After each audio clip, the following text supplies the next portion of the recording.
بلغ العلا بکمالہ کشف الدجا بجمالہ حسنت جمیع خصالہ صلو علیہ وآلہ۔ درود شریف، اللہم صلی علیہ وبارک وسلم۔ بسم اللہ الرحمن الرحیم۔ ایک مرید نے حضرت تھانوی رحمۃ اللہ علیہ کو خط لکھا۔ اس کا مضمون یہ تھا کہ دوسروں کی تکلیف دیکھ کر پریشان ہو جاتا ہوں، اور اس خیال سے پریشانی اور بڑھ جاتی ہے، اگر مجھ پر کوئی تکلیف آ گئی تو کیا ہوگا؟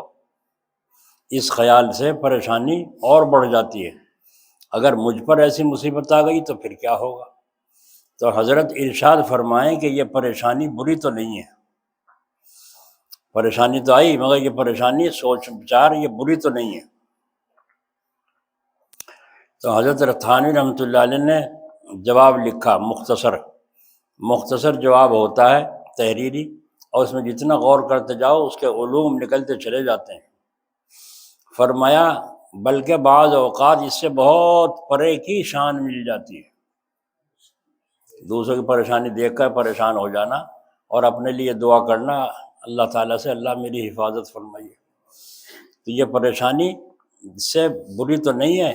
تو حضرت نے لکھا کہ اس سے تو بہت پرے کی شان مل جاتی ہے، صرف سوچنے میں درجے بڑھ گئے۔ اللہ اکبر، ہو گئی ختم پریشانی۔ تو شیخ کا چھوٹا سا جواب جملہ، بعض اوقات اس سے بہت پرے کی شان مل جاتی ہے۔ ہائے ہائے، بسم اللہ الرحمن الرحیم۔ ربنا وابعث فیہم رسولا منہم یتلو علیہم آیاتک ویعلمہم الکتاب والحکمت ویزکیہم انک انت العزیز الحکیم۔ اے رب ہمارے، اور بھیجیے ان میں ایک رسول جو انہی میں سے ہو، پڑھے ان پر آیتیں آپ کی اور سکھا دے ان کو کتاب آپ کی اور حکمت، اور پاک کرے ان کو امت کو پاک کرے، ان لوگوں کو۔ آپ قدرت والے ہیں، حکمت والے ہیں۔ اس آیت کا مضمون قرآن کریم میں کئی جگہ آیا ہے۔ اس مقام میں یہ مضمون حضرت ابراہیم علیہ السلام اور حضرت اسماعیل علیہ السلام کی طرف سے نقل کیا گیا ہے کہ کعبہ بناتے وقت جو دعائیں ان دونوں نے کی ہیں، ان میں کی ایک دعا یہ بھی ہے، بیت اللہ کی تعمیر کی اور اس کے بعد پھر اللہ تعالیٰ سے دعا مانگی، پہلے عمل کرو پھر اللہ سے دعا مانگو، جس کا نفع ان کی اولاد کو پہنچا۔ ان دونوں صاحبوں نے، اسماعیل علیہ السلام، ابراہیم علیہ السلام، باپ بیٹوں نے اول اپنے لیے دعا فرمائی، اس کے بعد اپنی اولاد کے لیے دعا کی۔ جو دعائیں اولاد کے لیے کی ہیں ان میں سے ایک یہ بھی ہے۔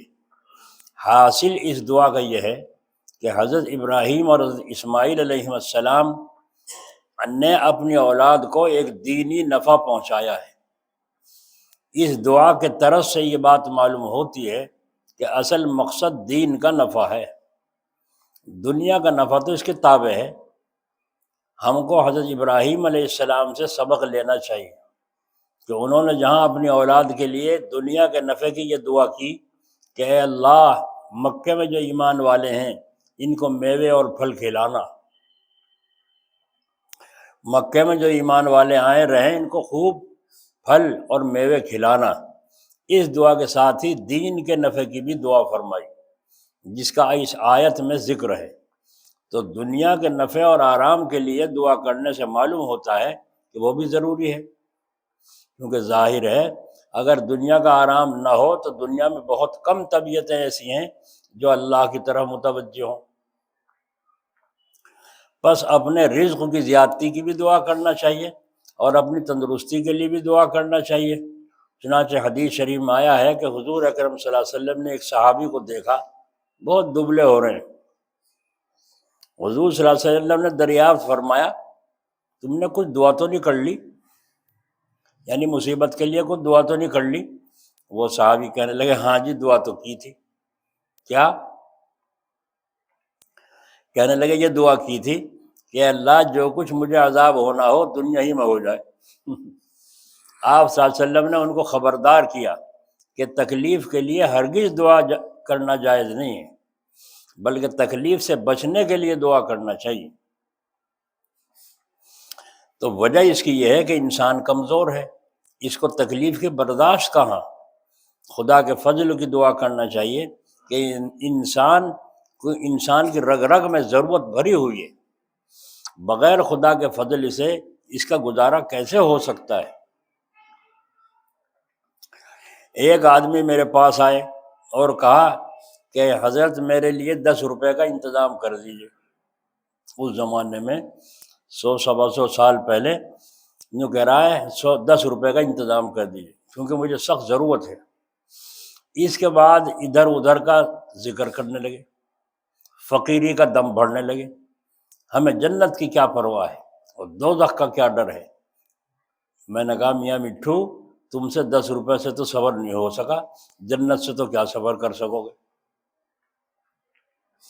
اگر ایسے ہی بے پرواہ تھے تو 10 روپے سے بھی صبر کر لیا ہوتا۔ تو واقعی انسان ایسا محتاج ہے کہ دنیا اور آخرت دونوں کی اس کو ضرورت ہے، اور آخرت کا زیادہ محتاج ہے، اس لیے کہ حضرت ابراہیم علیہ السلام نے جیسے دنیا کے لیے دعا فرمائی ایسے ہی آخرت کے لیے بھی دعا فرمائی، تاکہ ہم لوگ اس سے سبق حاصل کریں اور ایسا ہی کیا کریں۔ یہ حضرت ابراہیم علیہ السلام کی دعا کا اثر ہے۔ مکے میں جا کے دیکھو، دنیا بھر کی نعمتیں مکے میں ملتی ہیں۔ کوئی بھی چیز دیکھ لو دنیا میں کہیں پیدا ہوتی ہے وہاں سب سے پہلے۔ اور عجیب نظام یہ کر رکھا ہے حکومت نے کہ جس طرف جس ملک کے آدمی ٹھہرتے ہیں ادھر کی دکانیں اسی قسم کی ہیں۔ ہندوستان پاکستان والوں کے لیے ایک طرف وہاں ہوٹل ملیں گے تو اس میں بھی پاکستانی ہوٹل، ہندوستانی ہوٹل، ان میں کھانا بھی اسی قسم کا۔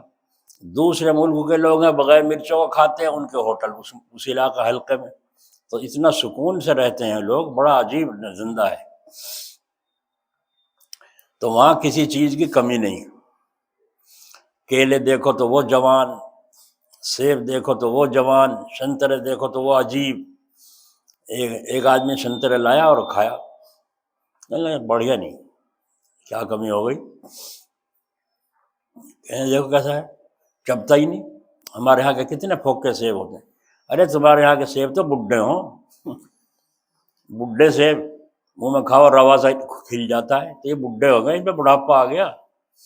یہ جوان سیب ہے، ان کے منہ میں دبانے سے رس نکلتا ہے، ان سیب کے اندر سے رس نکلتا ہے، تو یہ ہے سیب کھانے کے قابل۔ تو اصل تو تمہاری عادت خراب ہو رہی ہے۔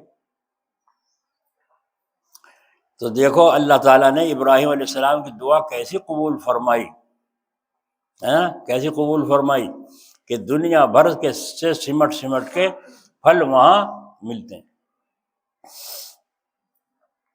یہ حضرت ابراہیم علیہ السلام جیسے دنیا کے لیے دعا کی، ایسے ہی آخرت کے لیے بھی دعا فرمائی، تاکہ ہم لوگ اس سے سبق حاصل کریں اور ایسا ہی کیا کریں۔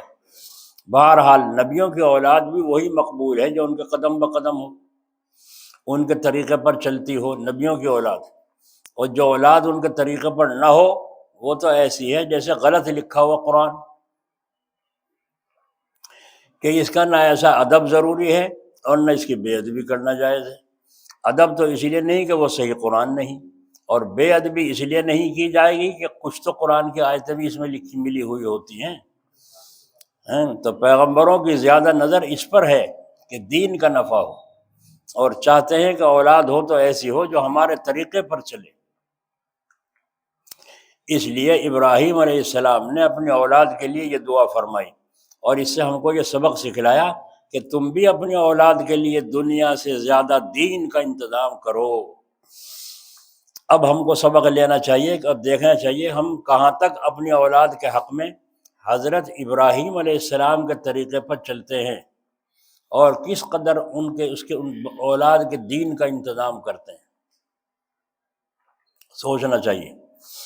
میں یہ نہیں کہتا کہ لوگ اپنے اولاد کا حق ادا نہیں کرتے، لیکن یہ ضرور ہے کہ زیادہ توجہ نری اور دنیا پر ہے، اس کی زیادہ کوشش ہوتی ہے، کہ اولاد 4 پیسے کمانے کے قابل ہو جائے، اور جب قابل بنا دیتے ہیں پیسے کمانے کے تو سمجھتے ہیں ہم ان کے ضروری حق سب پورے کر چکے۔ تو بچے اپنے پیروں کھڑے ہو گئے، اپنا خوب کما رہے ہیں، خوب کھا رہے ہیں، کھلا رہے ہیں بچوں کو۔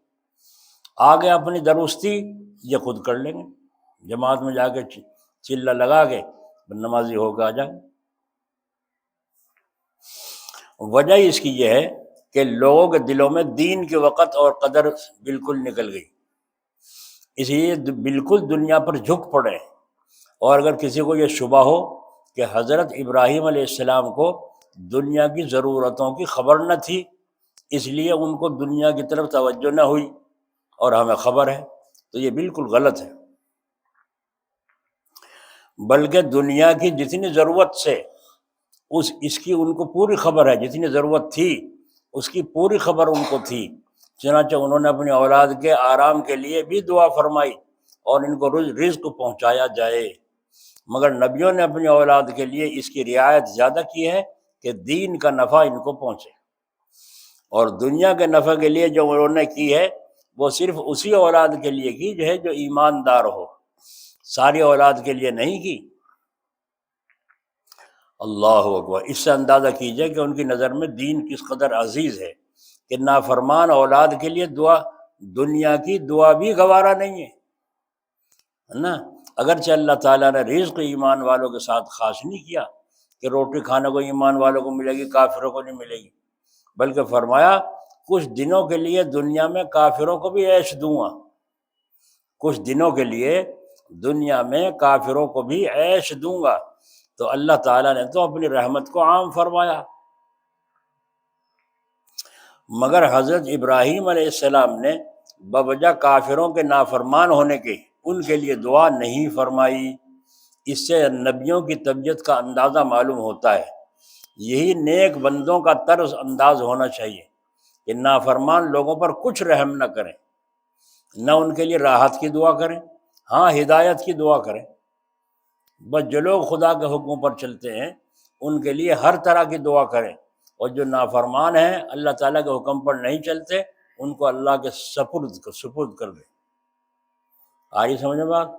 خیر یہ بات تو بیچ میں آ گئی تھی۔ مقصد یہ ہے کہ ابراہیم علیہ السلام نے جو دعا کی ہے اس کا مضمون غور کرنے کے قابل ہے، اور اس وقت میں اس کا بیان کرنا ہی مناسب معلوم ہوا، کیونکہ ہم میں اس وقت ایک بڑا مرض ہے، یعنی دین کا خیال کم ہونا، اور یہ وہ مرض ہے کہ اس کی بدولت آج ہم مسلمان کہلانے کے قابل نہیں رہے، اور اس کی بدولت اکثر حصہ دین کا ہم سے نکل گیا۔ دیکھو، مالدار شخص وہ کہلاتا ہے جس کے پاس ضروری خرچوں سے زیادہ روپیہ ہو، اور جس کے پاس 2-4 پیسے ہوں وہ مالدار نہیں کہلاتا، ورنہ چاہیے کہ ساری دنیا مالدار کہلانے لگے۔ حالانکہ ایسا نہیں ہے، بلکہ آدمیوں کی 2 قسمیں کی جاتی ہیں، ایک غریب اور ایک امیر۔ تو جیسے مالدار وہ شخص ہے جس کے پاس بہت سا روپیہ ہو،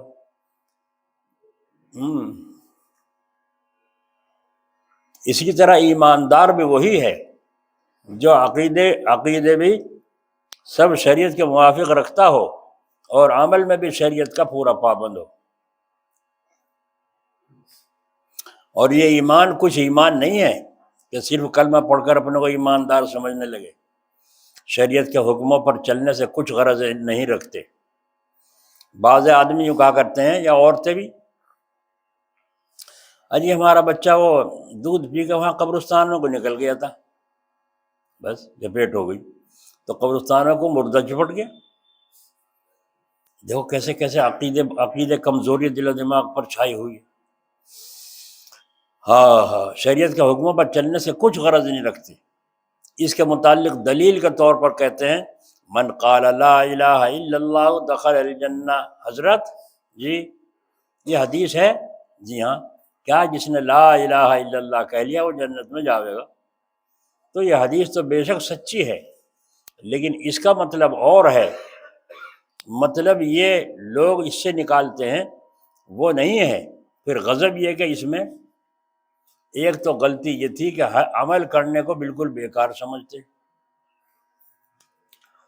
دوسرے یہ کہ بعض لوگ خود ایمان کے کلمے میں کمی کرتے ہیں، یعنی اکثر لوگوں کا خیال ہے کہ محمد الرسول اللہ کہنے کی بھی ضرورت نہیں، خدا کی پناہ۔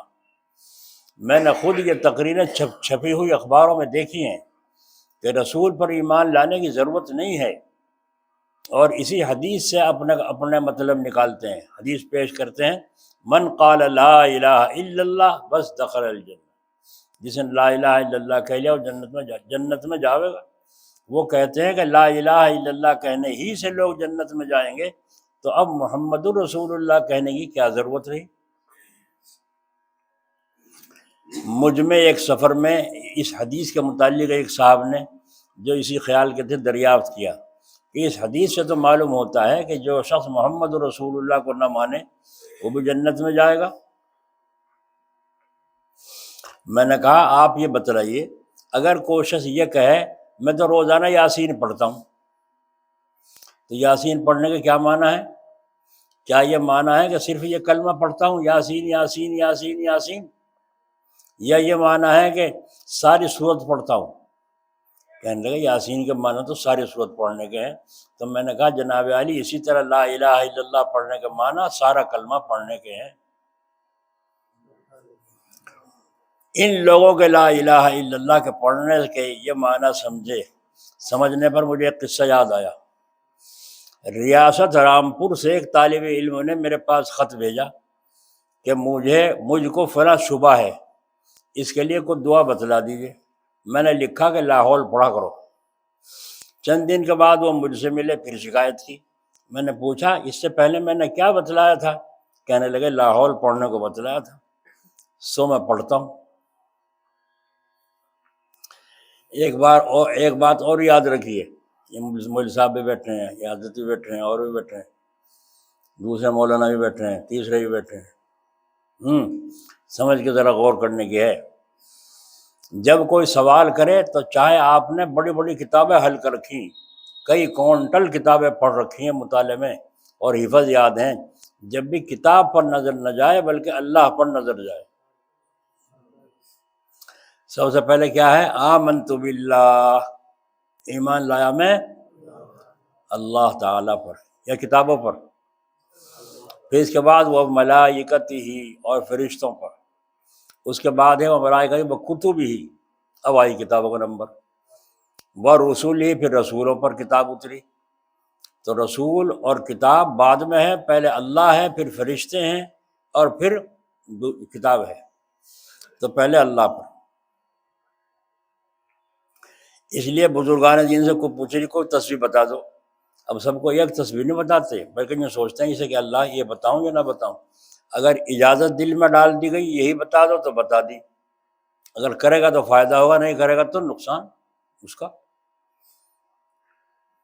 حضرت مولانا اشرف علی صاحب تھانوی رحمۃ اللہ علیہ کی خدمت میں سید سلیمان ندوی رحمۃ اللہ علیہ تشریف لائے۔ اپنے زمانے کے بڑے مقرر، مبلغ اور مناظر تھے، علم کا سمندر تھے۔ تھانہ بھون ملنے کے لیے آ گئے، دیکھا تو بیٹھے، آگے کے مجلس میں سامنے حضرت کے بیٹھے، حضرت خاموش بیٹھے رہے، کبھی کچھ کام کر لیا، کبھی کچھ کر لیا، خاموش بیٹھے رہے۔ ان کے سامنے ادب کی وجہ سے بڑے عالم ہیں، بڑے مبلغ ہیں، بڑے مناظر ہیں، علم بڑا ہے، بیٹھے۔ تو سید سلیمان ندوی رحمۃ اللہ علیہ نے فرمایا حضرت کچھ نصیحت فرمائیے، انہیں کچھ بولیے، چھیڑا نصیحت فرمائی۔ اب حضرت بولے اور فرمایا کیا نصیحت کروں، میں تو کچھ جانتا نہیں ہوں، بڑوں سے ایک سبق سیکھا ہے، اسی کو طرح طرح سے دہراتا رہتا ہوں، اور وہ سبق یہ ہے کہ مولانا اپنے کو مٹانا چاہیے، بس یہ فرمایا۔ یہ کوئی وظیفہ تھا یا کوئی نصیحت تھی؟ تہجد پڑھنے کو کہا؟ کچھ نہیں۔ کیا کہا؟ مولانا متوجہ ہوئے، فرمایا وہ سبق یہ ہے، پہلے متوجہ کر دیا کہ بزرگوں سے ایک سبق سیکھا ہے، اسی کو طرح طرح سے دہراتا رہتا ہوں، بس وہ سبق یہ ہے کہ مولانا اپنے کو مٹانا چاہیے، بس یہ کہنا تھا۔ بدن میں کپ کپی آنے لگی، آنکھوں سے آنسو بہنے لگے، سید سلیمان ندوی رحمۃ اللہ علیہ کی آنکھوں سے آنسو بہنے لگے، اور پھر وہاں سے خاموش ہو کر جب بے قابو ہو گئے، اٹھ کر کے وہاں سے مسافر کر کے چلے گئے چپ چاپ، اور جا کر کے لکھنؤ اب فرمایا میں تو یہ سمجھتا تھا کہ سلیمان تجھ پہ کچھ آتا ہے، میں تو سمجھتا تھا کہ تجھے کچھ آتا ہے، آج حضرت تھانوی کے سامنے آئینے کے سامنے جا کر کے پتہ چلا تجھے تو علم کی ہوا بھی نہیں لگی۔ آئی سمجھ بات؟ علم کی ہوا بھی نہیں لگی۔ تمہارا علم کتابوں میں ہے، اللہ والوں کا علم اللہ کے پاس ہے۔ ایک کتا آیا، ایک طالب علم نے استاد کی تقریریں جو حدیث کی ہوتی تھی ان کو لکھ کے کاپی میں بھر رکھی تھی، کاپی ہے، اور وہ کاپی رکھی تھی رومال میں بندھی ہوئی، اور رومال سے ہاتھ صاف کر لیا کرتا تھا کھانا کھا کے، تو اس میں خوشبو بھی کھانے کی آ رہی تھی۔ کتا آیا روٹی سمجھ کے وہ اٹھا کے لے گیا، وہ طالب علم بھاگ رہا، ارے میرا علم لے گیا، کتا ہے، کیسا علم ہے جو کتا ہی لے گیا؟ کیسا علم ہے جو تیرا علم کتا ہی لے گیا؟ کتابیں بھری ہوئی تھی اس میں، لا حول ولا قوت۔ آئی سمجھ میں بات؟ لا الہ الا اللہ۔ ایک اور قصہ اس پر یاد آ گیا، حضرت مولانا روم رحمۃ اللہ علیہ کے پاس شمس تبریز رحمۃ اللہ علیہ تشریف لے گئے۔ کب؟ پہلے اللہ سے کہا، یا اللہ میرا تو آخری وقت آ گیا، بڑھاپا آ گیا ہے، اب جو آپ نے میرے سینے میں علم اور عشق کی آگ رکھی ہے یہ کسے دوں؟ میں یہ سمجھ میں تو کوئی آتا نہیں، سارے رومال ڈال لے مولویاں میں، سارے ٹیپ ٹاپ کے ساتھ جبے قبوں میں لوگ آتے ہیں، میرا دماغ کام نہیں کرتا، میں یہ امانت آپ کی کس کے سپرد کروں؟ اللہ تعالیٰ کی طرف سے الہام ہوا، دل میں گھنٹی بجی، روم چلے جاؤ، یہاں کوئی نہیں ہے، اور مولانا جلال الدین رومی ہیں، ان کی خدمت میں جاؤ اور وہ اس کے اہل ہیں، ان کو یہ امانت سپرد کرو۔ سفر کریا بڑا میاں نے، مصیبت بھرتے بھرتے روم پہنچے، اور روم جا کر کے پتہ چلا وہاں فلاں مسجد میں فلاں مولوی صاحب جلال الدین ہیں، درس دیتے ہیں، حدیث شریف پڑھاتے ہیں، دیکھا جبہ ہے، قبہ ہے، بادشاہ کے نواسے ہیں۔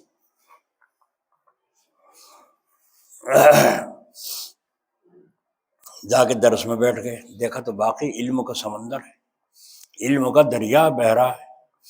سمجھتے ہوئے رحمۃ اللہ علیہ بڑے میاں بیٹھے ہیں، جب چھٹی ہو گئی طالب علموں کی تو فرمایا مولانا مجھے ایک مسئلہ پوچھنا تھا آپ سے۔ جو کس انداز سے آگ لگائی، فرمایا مجھے ایک مسئلہ پوچھنا ہے آپ سے، پوچھئے، جو میرے یاد ہوگا فوراً بتاؤں گا، نہ یاد ہوگا میرے پاس کتب خانہ ہے، کتابیں بہت ہیں، میں دیکھ کے بتا دوں، پوچھئے آپ۔ نہیں وہ ایسا مسئلہ ہے آپ کے یاد بھی نہیں ہوگا، کتب خانے میں چلو۔ میں کتب خانہ برابر میں تھا، بیچ صحن میں حوض بنا ہوا ہے، اس میں مچھلیاں پھیل رہی ہیں، تو مولانا روم رحمۃ اللہ کتب خانے میں لے گئے، تو کسی ضرورت سے پانی وغیرہ کچھ لینے کے لیے اندر تشریف لے گئے مولانا جلال الدین رحمۃ اللہ علیہ۔ شمس تبریز رحمۃ اللہ علیہ نے اٹھا کے کتابیں اس میں پھینک دی، حوض میں، پانی میں۔ اب وہ پھینک کے رہتے تھے، میں مولانا آ گئے، ہے یہ کیا کر رہے ہو؟ دیکھا، مولانا کیا بات ہو گئی؟ غصے ہو گئے، ناراض ہو گئے؟ ناراضگی کی بات یہ تم نے یہ کتابیں جس میں حوض میں پھینک دی؟ بس اتنی سی بات پہ ناراض ہو گئے۔ تو وہ کتا جو لے گیا تھا اس طالب علم کا علم صحیح ہو گئی نہیں بات، وہ کتا لے گیا تھا علم، کتابوں میں بندھا ہوا تھا۔ تو آپ نے فرمایا آوری کتابوں، شمس تبریز نے فرمایا آوری کتابوں، بس سوکھی سوکھی کتابیں ایک دم، گھڑی تو مٹی جل رہی میں، حوض میں سے سوکھی کتابیں۔ اب مولانا روم دیکھیں یہ کون سا علم ہے بھائی، یہ کون سا علم ہے؟ آوری کتابوں اور آ بھی گئی، اور ساری سوکھی حوض میں سے، مٹی میں سنی ہوئی۔ بڑے میاں اٹھ کے چل دیے، ارے بڑے میاں سنو، کہ میں نہیں سنتا، علی آگ لگا کے کہہ رہے ہیں سنیو، آگ لگا دی، پھر یوں کہا میں نہیں سنتا، ادھر سن پیچھے پیچھے بھاگ رہی ہے مولانا روم۔ ارے بڑے میاں تو بڑا کام کا ایسے ہنر ڈیرا پلے، بڑے میاں سنو جی سنو، میں ایسا آدمی سے بات نہیں کرتا جس کا ایمان کتابوں پہ ہو۔ لگا دی علمی چوٹ، یہ علمی چوٹ لگائی، ایمان اللہ پہ ہونا چاہیے کتابوں پر۔ کیوں بھائی؟ تم نے تو کہا ہو کہ اللہ پر، جیب میں نہ ہو تو جو پتہ چلے گا اللہ پہ ہے یا جیب پہ ہے؟ جیب کو دیکھو ٹٹول کے، اللہ پر ہے یا جیب پر ہے؟ ہائے ہائے ہائے، جن کا ایمان اللہ کی تعالیٰ کی ذات پر تھا ان کی شان ہی نرالی تھی۔ ہاں، غرضے کے مولانا روم قدموں میں پڑ گئے، حضرت میری غلطی معاف کر لو، مجھے بیعت فرما لو، مرید ہو کر لو۔ بس آپ نے فرمایا ٹھیک، مرید کر لوں۔ تو علمی چوٹ ماری اور عشقی چوٹ ماری، اور چوٹ مار کے مولانا روم کو سلگا دیا۔ اب پھر تو مولانا روم پیچھے پیچھے درس بھول گئے، حدیث پڑھانا، بڑے میاں کے پیچھے پیچھے کہ اٹھاؤ میرا بستر۔ اب بڑے میاں کا بستر بڈھے کا سر پہ لادا، اور مولانا جا رہے جو ان سے جبہ پہن کے پھرا کرتے، بادشاہ کے نواز سے دنیا استقبال کرتی تھی، اور آج وہ بڑے میاں بڈھے کا وہ بستر اٹھاؤ پھر رہا ہے۔ اور شیخ شمس التبریز تبریز رحمۃ اللہ علیہ، اپنے کو مٹانا چاہیے، مولانا تھانوی نے جو فرمایا، کبھی وہاں بازار میں جا کے چبوتری سے وہاں بیٹھ گئے اور سر کھجانے لگے۔ اب مولانا روم کو برابر میں تھوڑا ہی بیٹھنا تھا، نیچے بیٹھنا تھا، اور حضرت کے بستر پہ تھوڑا ہی بیٹھنا تھا، بستر سے نیچے بیٹھنا تھا۔ مٹا رہے نہیں اپنے آپ کو؟ اور کون مٹا رہا ہے؟ یہ حضرت شمس التبریز رحمۃ اللہ علیہ مٹا رہے ہیں مولانا روم کے گھمنڈ کو، اور علم کے غرور کو، اور تکبر کو، اور عجب کو، سب ختم کر۔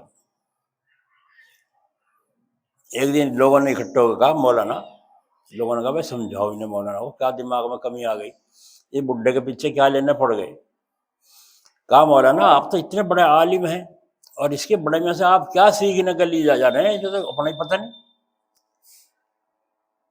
تو جب آپ نے فرمایا مولوی ہرگز نشد مولائے روم تا غلام شمس تبریزی نشود، مولوی روم کوئی مولوی نہیں ہے جب تک شمس تبریز کی غلام بھی نہ کرے۔ مزہ تو اب آیا ہے۔ پہلے کتابوں میں غرق تھا، اور اصل جو مرکز ہے، اصل جو سمندر ہے، اس سے میں غافل تھا۔ یہ میری آنکھیں کھولی ہیں شمس تبریز رحمۃ اللہ علیہ نے فرمایا تا غلام شمس تبریز نشد۔ اس لیے میں کہتا ہوں اپنے دوستوں کو لا الہ الا اللہ میں غرق ہو جاؤ۔ لا الہ میں فنا ہے اور بقا بعد میں ہے، الا اللہ میں بقا ہے۔ پہلے تو اپنے کو فنا کرو، میں کچھ نہیں ہوں، میرا عمل کچھ نہیں ہے، میرے میں کوئی طاقت نہیں ہے، میرے میں ہضم کرنے کی بھی طاقت نہیں ہے، نہ کمانے کی طاقت ہے۔ اے اللہ، الا اللہ سب آپ ہی کی ذات کی میں، آپ ہی کے پاس۔ لا الہ الا اللہ، لا الہ الا اللہ، اللہ لگا تو ضرب تو لگاؤ، اور دل کو نرماؤ، اور قبرستان میں جا کے، جنگل میں جا کے، دن میں یا رات کو تنہائی میں وہاں پکارو، وہاں دل سے نکلے گی، آنکھوں میں آنسو آئیں گے۔ یہاں بستر میں نہیں آتے تو وہاں جا کے رو۔ لا الہ الا اللہ معمولی کلمہ نہیں ہے، بڑا اونچا کلام ہے۔ خواجہ نظام الدین اولیاء اللہ رحمۃ اللہ علیہ، اللہ ان کی قبر پر رحمت فرمائے، ان کے پاس ایک نواب صاحب ملنے گئے نظام الدین میں، حضرت بیٹھے ہیں، خادم نے آگے کہا حضرت کھانا دسترخوان بچھاؤں؟ فرمایا ٹھہر جاؤ۔ تھوڑی دیر پھر آیا کہ حضرت دسترخوان بچھاؤں؟ فرمایا ٹھہر جاؤ۔ تھوڑی دیر کے بعد حضرت نے فرمایا اب لے آؤ، جیسے دیکھ رہے ہوں۔ اب دسترخوان بچھایا، جب دسترخوان بچھ گیا وہ کھانا لانا شروع کیا، ادھر ٹیپن آ گیا، ایک آدمی لے کر ٹیپن دان آ گیا، تو گویا کہ حضرت دیکھ رہے تھے، کن دور رہ گیا، کن دور آ لیا۔ ہاں، یہ تو پرانے قصہ ہے، ہم نے تو اپنی آنکھوں سے دیکھا جلال آباد حضرت کے یہاں قصے۔ تو وہ آ گئے، آنے کے بعد ٹیپن رکھ دیا، حضرت نے والد صاحب نے آپ کی خدمت میں بھیجا ہے، بہت اچھا۔ حضرت نے خادم سے فرمایا بغیر دیکھے ہی اسے اٹھا کے نواب صاحب کے سامنے رکھ دو، اور پھر یوں فرمایا نواب صاحب سے کہ بھائی کھاؤ جو تمہاری تمنا تھی، لیکن ذرا موقع محل دیکھ کے فرمائش کیا کرتے ہیں۔ تمنا کیا تھی نواب صاحب کی؟ جب وہ آیا دسترخوان بچھا دوں، تو نواب صاحب کے دل میں آیا مچھلی کے کوفتے ہوتے تو زیادہ اچھا تھا، مچھلی کے کوفتے اور کباب ہوتے تو زیادہ اچھا تھا۔ بس وہ حضرت کو کشف ہو گیا، کہہ دیا ان سے جس کے قبضے میں سارے عالم کا نظام ہے، کسی کے تو پکیرے ہوں گے، بس جس کے پکڑے تو اسی کے لگا دیا لمحے وہیں دیے سلائی، چل لے گا وہاں پہلے حضرت کے پاس ٹیپن۔ اور فرمایا نواب صاحب سے، نواب صاحب وقت موقع کی گنجائش دیکھ کر کے فرمائش کیا کرتے ہیں، تم نے ایسے موقع پر فرمائش کی بالکل وقت قریب تھا، کھانے کا وقت ہو رہا تھا، اور کھول کے دیکھا تو مچھلی کے کباب، مچھلی کے کوفتے۔ اللہ اکبر اللہ! آئی سمجھ میں؟ نہیں آ رہی؟ کیا کچھ بھی نہیں آ رہی؟ میری نہیں آئی اب تک، تمہاری کہاں آئے گی؟ لا الہ الا اللہ، یہ ہے وہ لا الہ الا اللہ۔ تو میں نے پوچھا کس طرح پڑھا کرتے ہو؟ اس نے کہا لا حول لا حول لا حول پڑھا۔ کہنے لگا یوں پڑھا کرتا ہوں لا حول لا۔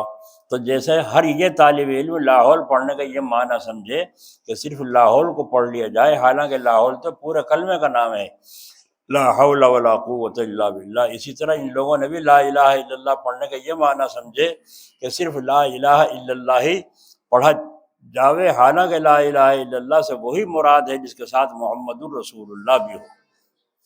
اسی لیے ذکر کرتے وقت کلمے کا 10-20 دفعے کے بعد محمد الرسول اللہ 2-3 دفعے ملا لینا چاہیے۔ ہر دفعہ پڑھو تو اچھا، لیکن 10-12 دفعے کے بعد ملاتے رہیں محمد الرسول اللہ سے۔ ایک آدمی کو دیکھا میں نے، وہ یوں پڑھتا تھا سیدنا و مولانا محمد الرسول اللہ صلی اللہ علیہ وسلم۔ اپنا اپنا ذوق ہے، لیکن اصل تو یوں ہی ہے نا، محمد الرسول اللہ اتنا ہے۔ اسی طریقے سے حدیث شریف میں ہے جب کھانا کھانے کے لیے بیٹھو تو بسم اللہ پڑھو۔ کیا پڑھو؟ اور وہی آگے مطلب یہاں بسم اللہ، بسم اللہ پوری پڑھ، پوری کہاں؟ حدیث میں تو یوں ہے، حدیث کے گدھے، حدیث کا تو مذاق اڑا رہا ہے، حدیث کا مطلب سمجھ۔ مطلب ہم نہیں نکالتے، تم تو تعویلیں کرتے ہو۔ حدیث میں تو صرف یہ ہے کہ بسم اللہ پڑھو۔ حضرت جلال آباد رحمۃ اللہ علیہ فرمایا کرتے تھے بسم اللہ سے مراد پوری بسم اللہ ہے، جیسے لا الہ الا اللہ سے مراد پورا لا الہ الا اللہ محمد رسول اللہ ہے، ایسے لا حول پڑھا کرو۔ لا حول سے پڑھنے سے کیا مراد؟ بسم اللہ پڑھ کے کھانا کھایا کرو سے مراد بسم اللہ بس، یا پوری بسم اللہ؟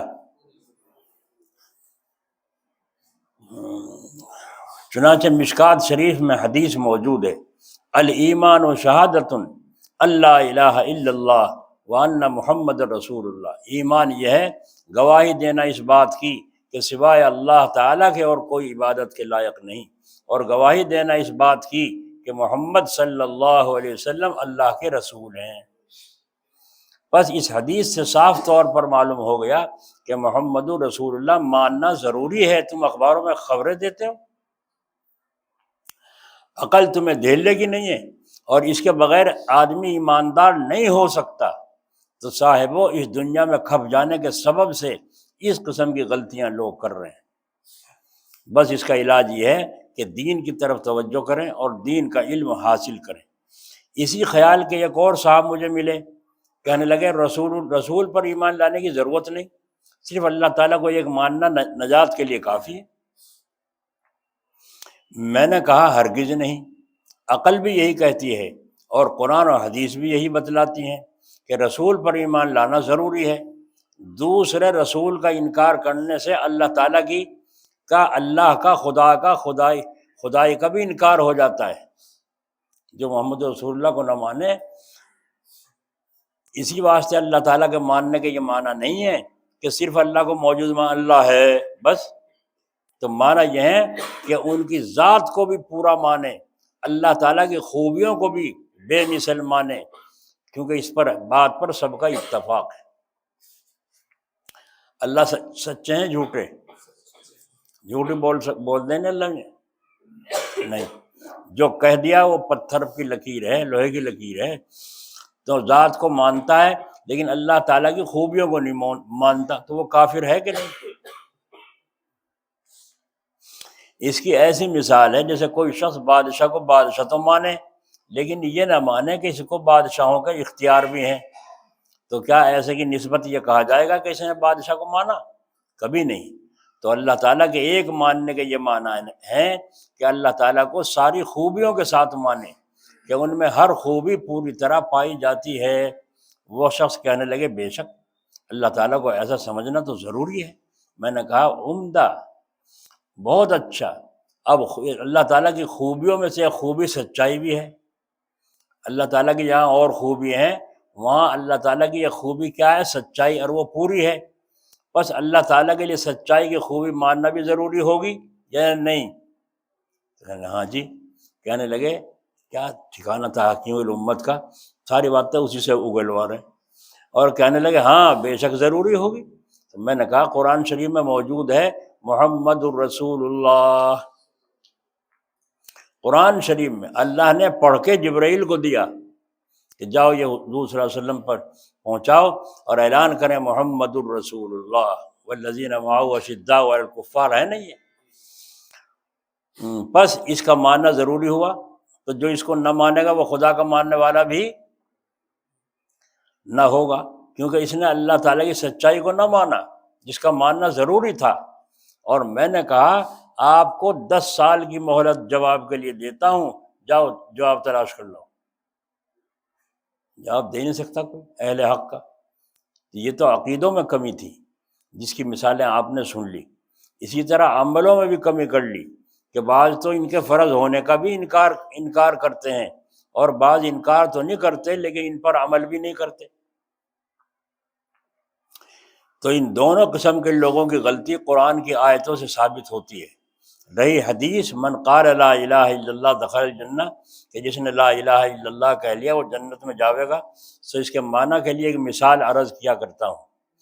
اگر کوئی آدمی کسی سے نکاح کرے اور بعد نکاح کے بیوی کھانے پینے کے لیے خرچ مانگے اور شوہر کہے میں نے ان چیزوں کا دینا قبول نہیں کیا تھا، کہاں کا دھندا نکالا، مرچ لاؤ اور گیس لاؤ اور فلانا لاؤ، میں تو صرف تمہیں قبول کیا تھا، تو اس کا کیا جواب دے گی؟ وہ ظاہر ہے یہی جواب دے گی اگرچہ تم نے ہر چیز کا نام علیحدہ علیحدہ قبول نہیں کیا، لیکن میرا قبول کرنا ان سب چیزوں کا قبول کرنا ہے۔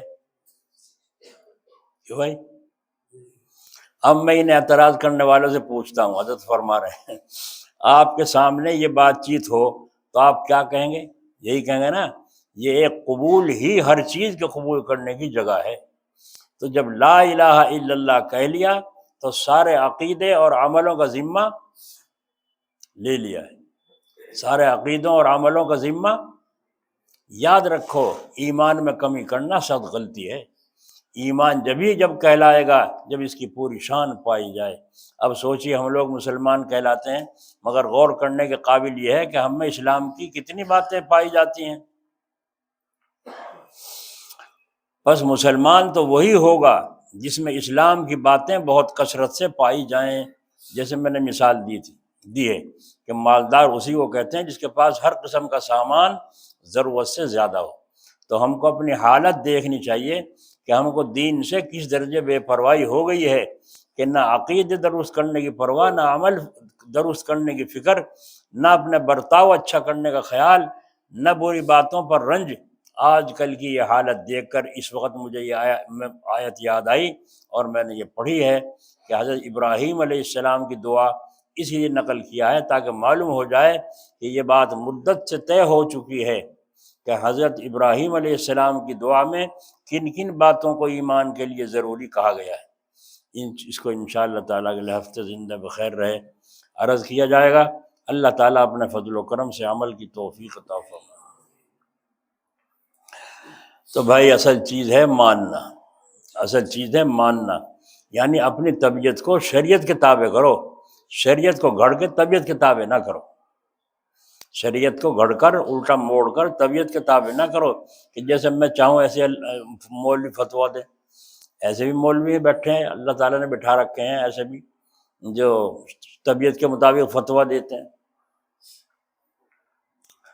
اور ایسے بھی ہیں جو شریعت کے مطابق ہی بات کرتے ہیں، اس کے علاوہ کرتے ہی نہیں، کوئی کام ہی نہیں ہے۔ اسی لیے ایک بزرگ سے کہا تھا تمہیں تو اللہ اللہ کے سوا اور کوئی کام ہی نہیں، رات دن ہمیں دنیا بھی تو کمانی، اس کے بعد تو کوئی بات بتایا کرو۔ تو ان بزرگ نے فرمایا اچھا اگر یہ بات ہے تو اتنا ایک کام کر لو، قیامت کے دن اللہ تعالیٰ کے سامنے یوں ہی کہتے ہیں جی اسے اللہ اللہ کے سوا کوئی کام نہیں تھا، بس ہمارا تو بیٹا پار ہو گیا، ہے نا، رہ گیا اپنا سا منہ لے کے۔ بولو تمہاری چودراہٹ کام آئے گی، تمہاری زمین جائیداد زیور روپے پیسے کام آئیں گے وہاں، یا اعمال کام آئیں گے؟ اعمال کام آئیں، تو اعمال میں جان اعمال پیدا کرو، پھر اعمال میں جان پیدا کرو۔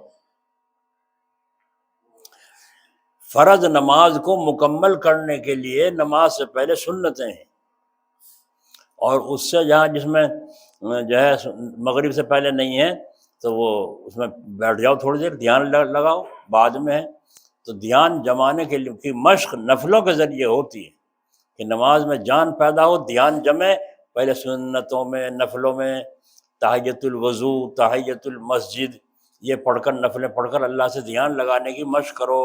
جب تم فرض کی نیت باندھو تو جڑ جائے کنیکشن جڑ جائے، اب بھاگ دوڑ آئے اللہ اکبر، بس اوسان خراب ہو رہے، سانس چڑھ رہا ہے اور اللہ اکبر، یہ کوئی نماز ہے؟ ٹھیک ہے مفتی صاحب کہیں گے ادا ہو گئی، مفتی صاحب فتویٰ دے دیں گے ادا ہو گئی، لیکن ایسے بھی مفتی ہیں جو یوں کہیں گے یہ سانس چڑھا ہوا آ رہا تھا، تمہیں سانس کا فکر تھا یا اللہ کا دھیان تھا؟ اللہ کا دھیان تھا، تم خود اقرار کر رہے ہو اللہ کا دھیان نہیں تھا، سانس کا دھیان تھا، تو تم خود فیصلہ کرو، فتویٰ دو ایسی نماز صحیح ہوئی یا نہیں ہوئی، صحیح ہوئی نہ ہوئی۔ ہائے ہائے، تو اپنی نماز کے اندر جان پیدا کریں اللہ کے ذکر سے، اللہ کے ذکر سے قرآن میں برکت آتی ہے، اللہ کے ذکر سے، کلمے کے ذکر سے قرآن میں لذت پیدا ہوتی ہے، علموں کے اندر لذت پیدا ہوتی ہے، اور اللہ کے ذکر ہی کی برکت سے کھانے میں بھی لذت آتی ہے۔ ایک آدمی حکیم لقمان کسی کے غلام بن گئے، حالات آدمی کو کہاں سے کہاں پہنچا دیں، بڑے عقل مند۔ تو آپ نے فرمایا کوئی پھل دیا، ککڑی وغیرہ کوئی چیز دی، اور فرمایا لو سب کو تقسیم کی، جو کھاوے وہی تھوک دے، جو کھاوے وہی، کڑوی، بادشاہ نے بعد میں کھائی سب سے، اور جب اس کو دی حکیم لقمان کو تو لے کھا لی، بڑے مزے لے کے چپ چپ کر کے، تو کہنے لگے لقمان جی یہ جو ہم نے دیا تمہیں، یہ ککڑی کڑوی تھی یا میٹھی؟ کہ حضور کڑوی تھی۔ صاحب کہنا سچ بولنا، کڑوی تھی، تم تو ایسے کھا رہے تھے جیسے میٹھی چیز کھا رہے ہو۔ فرمایا جی ہاں۔ فرمایا کیوں کھائی تم نے یہ اتنی کڑوی، میرے منہ میں جیب پہ چھالے پڑ گئے۔ فرمایا میں نے یہ سوچا کہ اس آپ کے ہاتھ مبارک سے آج تک بہت میٹھی میٹھی چیزیں کھائیں، اگر ایک دن کڑوی مل گئی تو کیا زبان پہ لاؤں۔ بولا ہمارا تو ایمان ایسا بھی نہیں اللہ کے ساتھ، یا ہے روزانہ چک مستیاں کرتے تھے، وہ اچھل اچھل کے چلتے تھے، آج بخار چڑھ گیا، ہائے ہائے کرنے پڑ گئے ہو، تو آج آزمائش کا دن آیا ہے۔ نماز پڑھتے ہو کہ نہیں پڑھتے ہو؟ نماز میں دل لگتا ہے کہ نہیں لگتا؟ اور کھڑے ہو کے ہمت نہیں تو بیٹھ کے پڑھتا ہے نہیں پڑھتا؟ حضرت تھانوی رحمۃ اللہ علیہ آخر بڑھاپے کی عمر میں جوانی سے پڑھتے چلے آ رہے تھے تہجد، لیکن بڑھاپے میں آخری زمانے میں جب اٹھ نہیں سکتے، کسی خادم کو پاس نہیں رکھ رکھا، گھر میں اور بیویوں کو اٹھا نہیں سکتے کہ نیند خراب کروں، ان کی تہجد کا وقت ہے، ابھی نماز کا وقت تو نہیں ہوا، پانی برابر میں رکھوا رکھا تھا، اس پانی سے ہاتھ دھوئے، کلی کی، اور کلی کر کے تکیے پہ تکیہ رکھ کے اونچا کر لیا، اور یوں رکھ کے یوں سر تکیے کے اوپر، اور اللہ سے مناجات شروع کر لی، اور جب اٹھے آنکھوں سے آنسو بہ رہے ہیں۔ آج ہمت نہیں ہے وضو کرنے کی، آج ہمت نہیں ہے تہجد پڑھنے کی، لیکن رات کا حق وہ اللہ کا ولی کس طرح ادا کر رہا ہے۔ تو بزرگان دین تہجد کو فرضوں کی طرح سے ادا کرتے ہیں، اس سے اندازہ کیجئے ہمارا مزاج کتنا دور ہو گیا، اور دعویٰ کریں مسلمانی کی، تو بھائی مسلمانی تو ایسے جیب میں رکھو بھائی، ایسی مسلمانی کہیں نہیں چلتی۔ سمجھے نہیں سمجھے؟ ابھی اعلان آ رہا تھا آدھار کارڈ وغیرہ کیا کیا تھا، وہ اپڈیٹ کرواؤ، بھاگے بھاگے پھر رہے مسلمان، کہیں کان نہ کھینچا پولیس نہ پکڑ کے لے جا، تو اس کا کتنا فکر۔ اور نماز کا آج سے فکر نہیں، کب سے پڑھتے چلا رہے، 70 سال ہو گئے، 70 سال ہو گئے اس کی اسی فکر میں، کوئی توجہ کو خیال نہیں۔ حضرت مولانا رشید صاحب گنگوہی اللہ ان کی قبر پر رحمت فرمائے، تعلق ہو تو ایسا ہو۔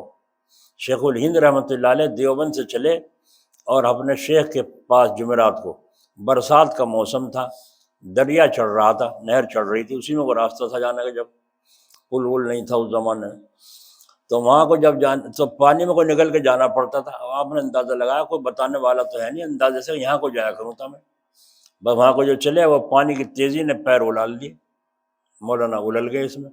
اب اڑل گئے، تیرنا جانتے نہیں تھے مولانا، تیرنا جانتے نہیں تھے، تیرنا کا بھی ایک فن ہے، تو مولانا جانتے نہیں تھے، بس اچانک سے پانی میں اشکول کھا گئے، ایک دم سے جھٹکا لگا، پانی نے یوں مارا دور پھینک کے کنارے، اور جا کے اپنا اٹھے، کپڑے صاف کیے، دھوئے اور ریت کو صاف کیا، اور اٹھ کے وہاں سے پھر کپڑے راستے میں سوکھ گئے، اتنے وہاں تک پہنچے گنگو تک۔ جب حضرت کی خدمت میں پہنچے تو حضرت نے فرمایا مولوی صاحب دیکھ بھال کے چلا کرو، برسات کا زمانہ ہے۔ دیکھو کسی کو کچھ پتہ نہیں یہ کیا معاملہ بھائی۔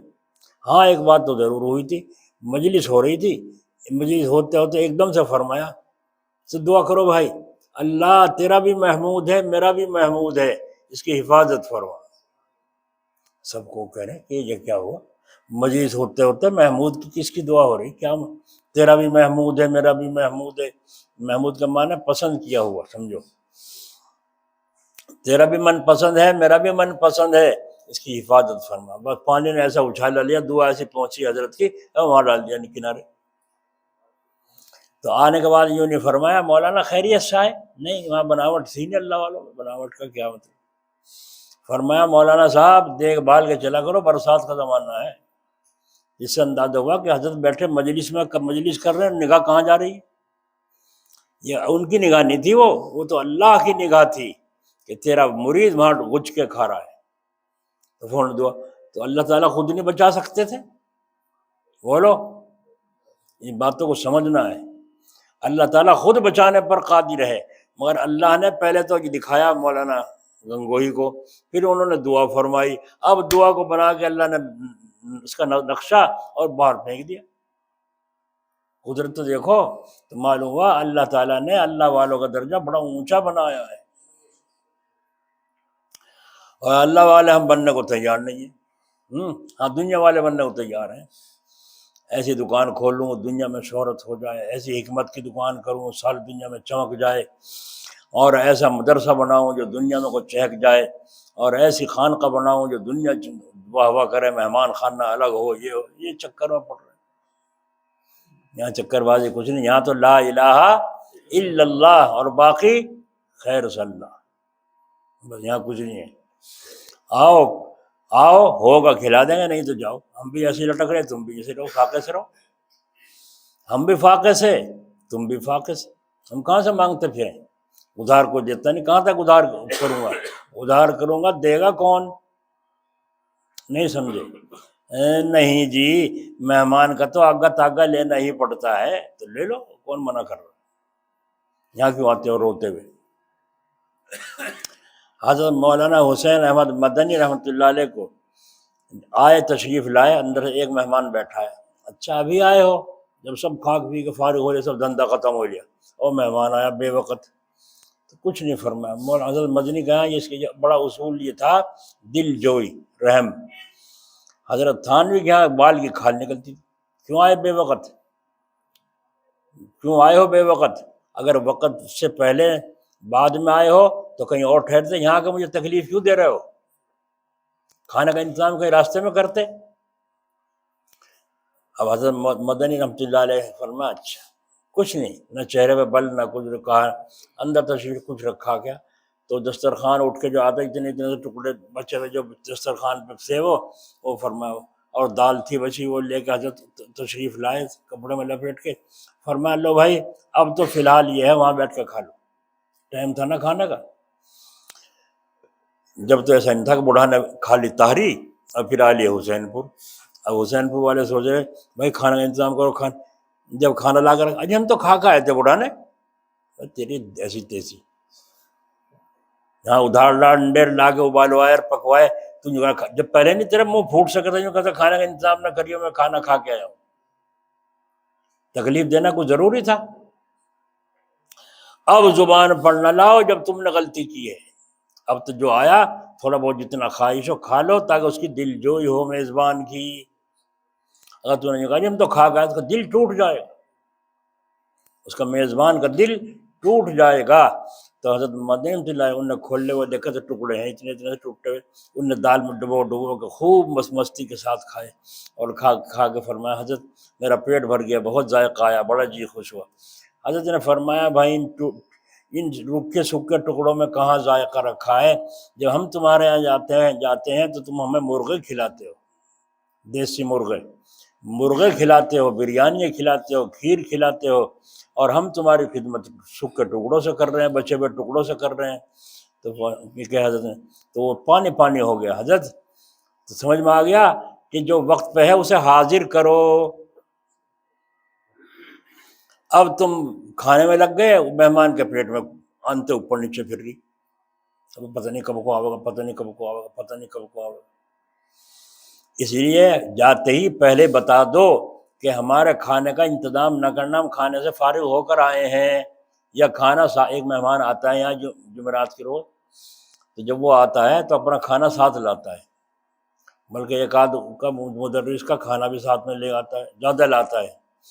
جب یہاں میں ان سے کہتا ہوں اب جیسے ایک مہمان ہے تو وہ کہتا ہے کھانا لے کے آیا ہوں میں ساتھ، پہلے ہی کھانا پکوا کر کے ساتھ لے کر آتا ہے، تو وہ آ گیا بے فکری ہو گئی مہمان سے، کھانا ساتھ لایا ہوگا بلکہ اور کو بھی کھلا لے گا۔ ہم جلال آباد جایا کرتے تھے، جب ہم نے دوسروں کا رنگ یہ دیکھا کہ وہاں کھانا نہیں ہے، مجلس کے بعد جلل مسافہ بچے لوگ جو کہ مسافہ کرتے چلا گیا، گاڑی مل گئی سیدھا ٹھکانے اپنے گھر پہنچے، اور جو ادھر ادھر کہیں دوستوں میں کہیں چائے پانی میں لگ گیا، اسی دقت پیش آئی، ورنہ تو کسی کو دقت آج تک پیش نہیں آئی تھی۔